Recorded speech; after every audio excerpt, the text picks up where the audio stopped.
আসসালামু আলাইকুম। আমি doctor Nazmul Kabir Qureshi, consultant endocrinology and medicine, national health care network. আজকে আপনাদের সাথে আমি কথা বলবো রক্তের শর্করা বাসা মাপা পরিমাপের বিষয়টা নিয়ে। আমরা জানি যে ডায়াবেটিসের পরিমাপ মাপার জন্য আমরা বেশিরভাগ ক্ষেত্রে ল্যাবরেটরি যে পরিমাপটা, যেমন ফাস্টিং সুগার আফটার ব্রেকফাস্ট বা HbA1c এগুলোর উপর নির্ভর করি। কিন্তু এছাড়াও একটি গুরুত্বপূর্ণ দিক হচ্ছে বাসায় ডায়াবেটিস পেশেন্টে তাদের রক্ত শর্করা পরিমাপটা জানাটা খুব জরুরি। তাদের হাইপোগ্লাইসেমিয়া হচ্ছে কিনা, হাইপারগ্লাইসেমিয়া হচ্ছে কিনা, বা তার টার্গেটের মধ্যে আছেন কিনা জানার জন্য। এটাকে আমরা বলি SMBG, self monitoring of blood glucose, যেটা ডায়াবেটিস চিকিৎসার সমন্বয় করার জন্য, তার পরিমাপটা ধরে রাখার জন্য, বোঝার জন্য পেশেন্টের জন্য খুব জরুরি।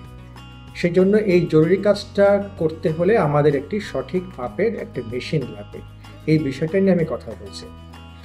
সঠিক মাপ যদি না হয় আমরা বুঝতে পারবো না পেশেন্টের শর্করা অনেক বেড়ে গেছে কিনা, বা কমে গেছে কিনা, বা টার্গেটে আছে কিনা। অনেক সময় অনেক ভুল রিপোর্টের জন্য পেশেন্টরা আমাদের কাছে আসেন বা অতিরিক্ত কিছু ব্লাড রেকর্ড করতে পারে, যেটা পেশেন্টের জন্য একটা দুশ্চিন্তার কারণও হয় এবং অর্থনৈতিকভাবেও কিন্তু পেশেন্ট ক্ষতিগ্রস্ত হয়।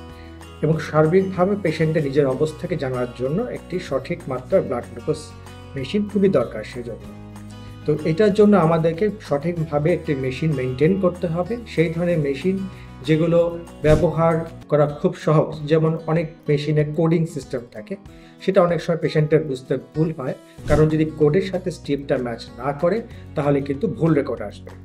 একটা নির্দিষ্ট মেয়াদের জন্য কিন্তু স্ট্রিপগুলো এবং মেশিনগুলো কিন্তু ব্যবহার করতে হয়। সেই মেয়াদটা যদি দীর্ঘমেয়াদের না হয় তাহলে কিন্তু পেশেন্ট অনেক সময় দেখা যায় যে মেয়াদ উত্তীর্ণ স্ট্রিপ দিয়ে তারা মেশিনে ব্লাড সুগার মাপছে, ফলে রেকর্ডিং একটা ভুল আসতে পারে।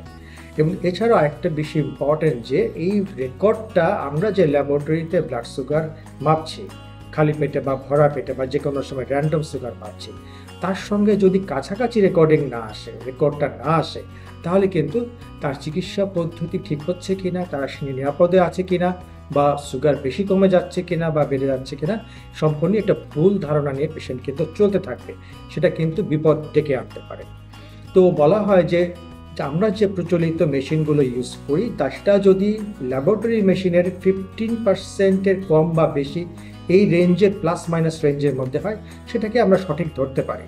কিন্তু এখন আমাদের হাতে আরও আধুনিক মেশিন আছে, অ্যাকুরেট মেশিন আছে, ISO স্ট্যান্ডার্ড মেশিন আছে, যেন আমরা যদি বলি অ্যাকোচেক, এগুলো কিন্তু অলমোস্ট 10/10 রেজাল্ট দিচ্ছে।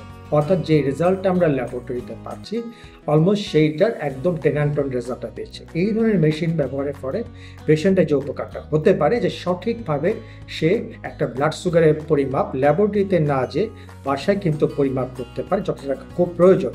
আমরা হয়তো 2 মাস 3 মাস পরে পেশেন্টদেরকে ফলো আপে আসতে বলছি, কিন্তু 2 মাস 3 মাস পেশেন্ট বাসায় কি করবে, তার সুগারটা জানা জরুরি। সেই জন্য আমাদের উচিত যে একটি স্ট্যান্ডার্ড মেশিন ইউজ করা। এর ফলে আমাদের সঠিক মাত্রার ওষুধ আমরা পাচ্ছি কিনা, আমাদের ট্রিটমেন্ট ঠিক আছে কিনা, আমরা নিরাপদে আছি কিনা আমরা বুঝতে পারবো। তা আশা করি আমার এই কথার মাধ্যমে আপনারা বুঝতে পারছেন যে শুধুমাত্র ল্যাবরেটরি ব্লাড সুগারের উপরে কিন্তু যদি আমরা নির্ভর করি তাহলে কিন্তু 2 থেকে 3 মাস আমরা বুঝতে পারবো না যে পেশেন্টের ব্লাড সুগার তারতম্য হচ্ছে কিনা, এবং যেটা কিন্তু খুব জরুরি। কারণ প্রতিটা দিন কিন্তু পেশেন্টের একই রকম যাবে না, একরকম খাবার হবে না, এক ধরনের পরিশ্রম হবে না। এছাড়াও যারা ইনসুলিন ব্যবহার করছেন বিশেষ করে, তাদের কিন্তু ইনসুলিন টাইট্রেট করার জন্য, মাত্রাটাকে ঠিক করার জন্য কিন্তু আমরা যেটা বলি 3-4 দিন পরপরই সুগারগুলো চেক করা।